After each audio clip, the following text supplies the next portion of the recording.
further ado, what I'd like to do is introduce our first speaker this evening. I'm just going to ask a few questions of this gentleman. He's only been in the business for one full period. His name is Ray Carrington. And Ray, if you want to just unmute your microphone, and we'll take it away. First of all, Ray, can you just tell everybody where you live, where you're from? That'd be great. I live in Hull, though not originally from Hull, originally from Bradford. But yeah, found work over here, and that's where I am at the moment. Fantastic. Okay, and what is it that you did for a living, or what do you do for a living before you joined Kleeneze? I make false teeth, basically. I'm a dental technician. Fantastic, excellent. Have you been doing that for a lot of years? I've been doing that since I left school. Right, That's okay. a lot of years. So what was it that made you actually go on the internet in the first place and start looking? Or I should ask, where did you find information about Kleeneze, and what was it that made you start looking?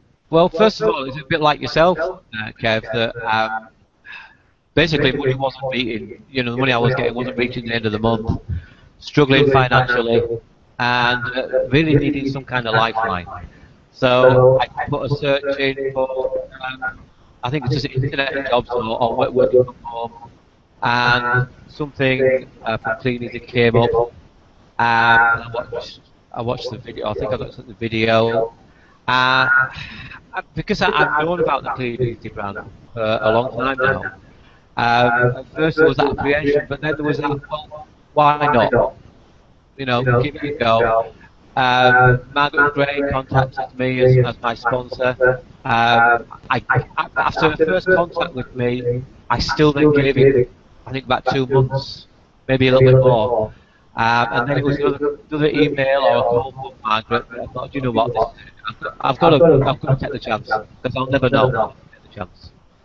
Yeah, no, I understand absolutely. It's that leap of faith, isn't it? It's just that. Let's give it a go. Let's suck it and see, as they say. Okay.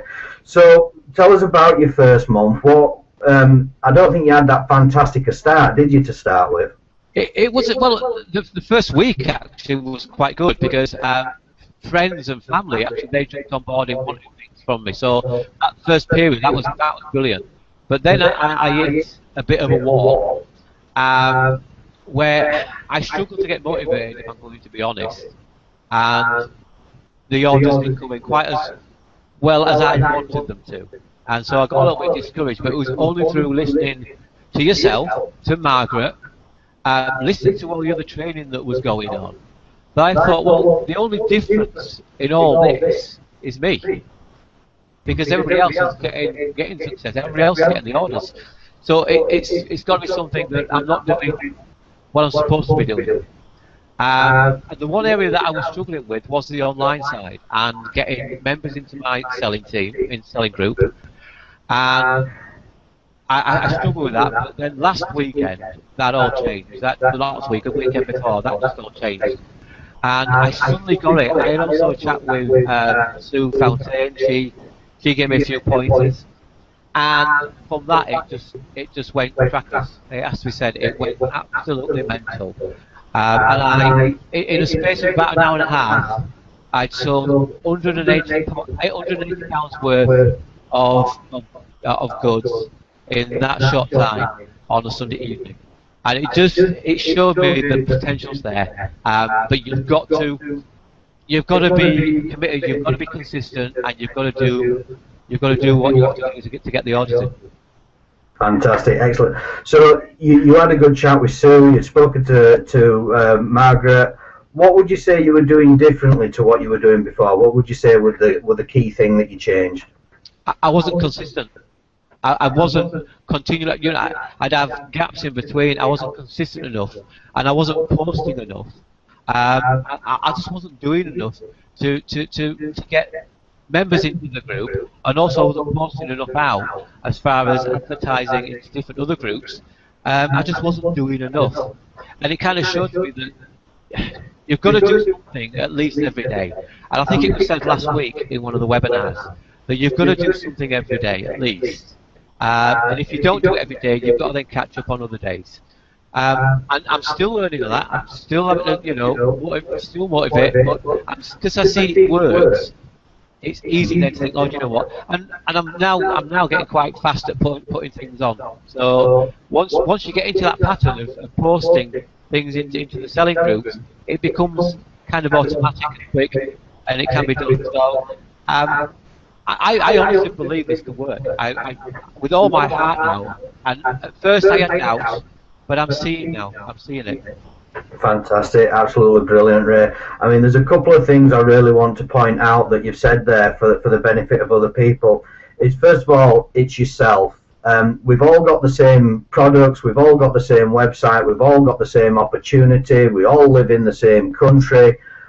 Yes, those in Ireland have a different currency, but pretty much money is money. And the only person, we all have the same vehicle. It's just that there's a different person sat behind the wheel of each vehicle. And if you want your vehicle to get better, it's us that has to improve. It's not the vehicle.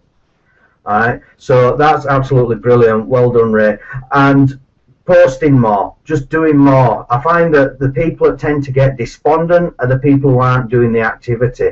Yeah. If you had a job and somebody was paying you 15, 20 grand a year to sit and post on Facebook 8 hours a day, you would do it because you're getting paid 15 to 20 grand a year.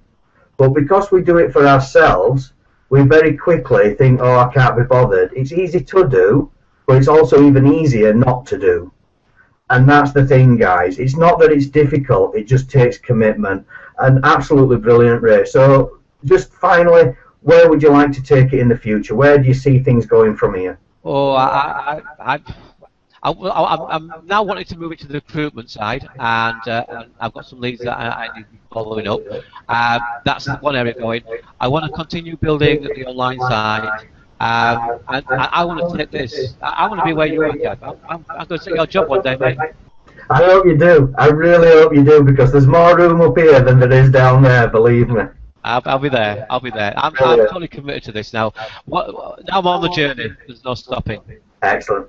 One final thing. What did you think to the meeting? Did that make any difference to you?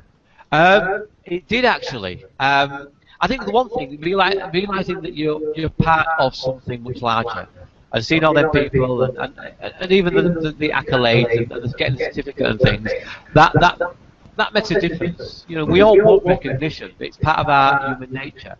And so them meetings helped that, but the training was good, and I think that was a motivation for me. There was some little pointers that I took away, thinking, okay, I can do that, and yeah, it was good. But just to be part of something and meeting the people was a great encouragement to me. Fantastic, brilliant, Ray. Thank you for giving up your evening. And joining us on the webinar tonight. Absolutely brilliant. Thank you, and everything you said, I'm sure will have helped somebody. So thank you, mate. Take care. All right. Good night. Bye. Absolutely brilliant there by Ray. I think everything that he said there was absolutely spot on. You can tell it's not when you get into Kleeneze, it's when Kleeneze gets into you. And this business changes lives, and as you can see there, Ray is totally fired up. He now sees it for what it is, and he's looking forward to building his future with this company. So